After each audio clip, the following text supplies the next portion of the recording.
All right, with us today, once again, is my pal, Dave Ashenbrener. Dave, how are you today? Gary, it's a pleasure to be on again. I really appreciate it. Thank you. So, Dave, if you would, why don't you give us a quick summary of what the AR3 is all about? Well, it's my tilting, three-wheel tilting trike that I invented in the early 80s and had developed it, but there wasn't a market. We're redeveloping it, made a few changes on it, and reintroducing it to the recumbent market. I think the market's ready for it. We've completed the first production prototype, I call it. It actually is a production bike. This is a build log that you're going to see with parts that came in off the back of the semi, all the specialty bent parts. And these have been assembled and put together. And those are the machine parts that came in.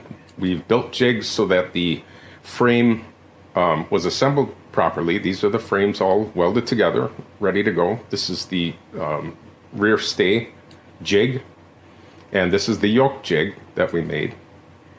This is our welder going at it. This is the all jigged up, pulled off the jig, and welded, ready for the next step. There's your integrity of the welds shot. Little lathe work going on all the parts, some of the parts. This is the bottom bearing cup.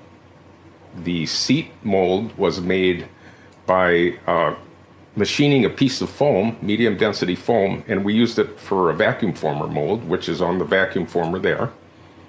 This is the sheet off the vacuum former, cut, trimmed, and this is pre-seat. That's after the seat has been put on there. This is a clamshell mold used to mold the rubber. This also to mold the rubber seat parts. It's like a waffle iron. You fill it up with the rubber and it reacts inside of it. And that's the finished piece. This is a neat little thing I made for this. I thought to have a comfortable grip would be a very important thing. So we made it from clay from my hand, and then we 3D scanned it, and we 3D printed it after that.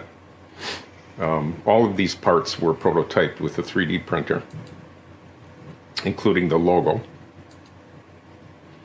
That's a shelf I'm illustrating. Two things. One is the support for the upper backrest and the shelf below it for the electronics. This is an e-bike version.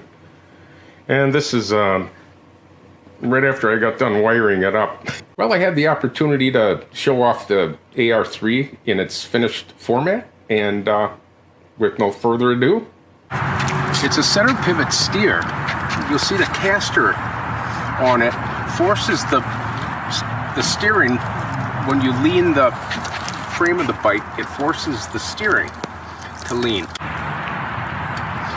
The steering is activated by basically leaning and using the handlebars at the same time. It gives a feeling of a bicycle, almost. There's adjustable brackets down here I call bump brackets, and what happens is as the bracket comes closer to the yoke, it's a stop. They're adjustable stops.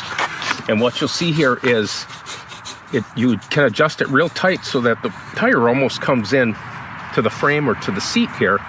Or if you're a little wider or that's uncomfortable for you to steer, you'll never have to worry about the tire hitting you. Your handlebar will come in to your leg first. If you want to adjust this so it doesn't turn as far, you would loosen these two screws and bring this bump stop up a little bit closer. The brakes are tied together with a T. When you hit one handle or the other, both brakes equally brake with the same pressure.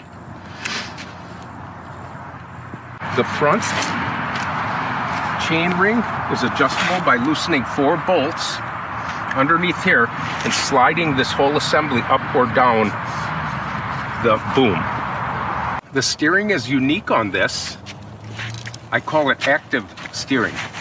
You have to participate with your body and your arms to steer and maneuver this around the corners. The harder you lean, the easier it is to turn, and the sharper corner you can go around. And when you're going at speed, You're going around a corner, as in any vehicle, bicycle, two-wheel bicycle, motorcycle, or car, you're feeding it only a little bit of steering.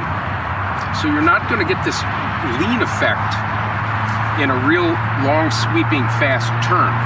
The sharper the corner, the more the wheels will lean and assist you going around the corners. You see the yoke is coupled to the main frame with a huge 2-inch sealed ball bearing right here. This is a bushing at the top. I'll describe how the steering works. The lean of the frame is coupled to the yoke. The frame is coupled to the yoke with these tie rods, which are anchored at the frame. They're also adjustable to give wheels more or less lean in a corner. The seat has a hard shell that's attached to the seat frame. This is part of the actual frame right here. It has an adjustable, not a headrest, this is a backrest. And what this does is your spine conforms, instead of being laid straight back on a flat seat and cranking your neck to look forward over your knees. This curves your spine gradually and is adjustable to your liking. We're pretty proud of these grips. They've been designed ergonomically like you would find in a jet fighter plane, with a thumb rest and finger indents. So you don't have to grip onto your handle grip. It's very comfortable. It includes a wrist rest. If you should loosen up your grip on it, you can rest your wrist on this. This is a question I get asked probably 50 times a day. Because it has the center pivot, is there any bump steer to this? And there's absolutely none. So many things have to happen at once for that wheel to come back toward you, that the momentum that you have plus the weight on the frame will not allow that yoke to turn as you go over a bump. Yeah, I have the rare opportunity to be standing from the outside looking in, and it's a different way of looking at this, and it really gives me an advantage to design something without having to stay in the box, so to speak. Now, Dave, you know, we've seen what you've done with this, but I'm guessing this wasn't all on your own. Did you have anyone else involved with helping you on this project?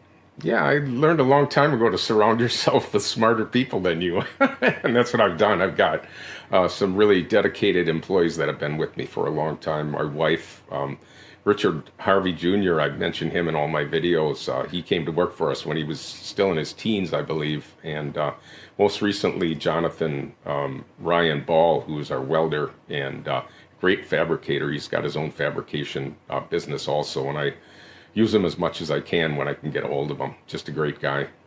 All right, Dave. So let's finish up talking about the plans here for the immediate future. I have 2 of them sold. We have enough to build 12 additional bikes. Well, it would be 10 then, minus those 2. And we're going to visit some dealers and do some demo rides. You can go to kazebikes.com, Kaze bikes, plural.com, and you'll get all the latest information there. All right, Dave. That sounds great. So we look forward to seeing what happens to the AR3. I'm sure it's going to be a great success. Really interesting trike. We wish you all the best, and thanks for coming on the Laid Back Bike Report one more time, Dave. Once again, Gary, I really appreciate this, and I can't wait to see the look on your face when you ride one of these. I can't wait either. As soon as I can get down there, buddy. We'll see you soon. We'll set you up. Thanks, Gary. Intriguing, as always. So, yeah, if you guys are interested, make sure you contact Dave. We'll have the KZ Bikes link down in the description below, of course. And thanks again.